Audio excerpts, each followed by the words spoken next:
اللہم بارک لنا فی ثمرنا، اے اللہ ہمارے پھل میں برکت ڈال دے، وبارک لنا فی مدینتنا، اور ہمارے شہر میں برکت ڈال دے، وبارک لنا فی ساعنا، اور ہمارے ساع میں برکت ڈال دے، وبارک لنا فی مدنا، اور ہمارے مد میں برکت ڈال دے۔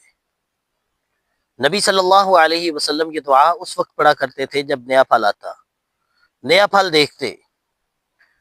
کہ اللہ ہمارے پھل میں، ہمارے شہر میں، ہمارے ساع اور مد، یہ دونوں پیمانے تھے۔ جس طرح ہمارے ہاں کلو من ہوتا ہے، 2 کلو 4 کلو،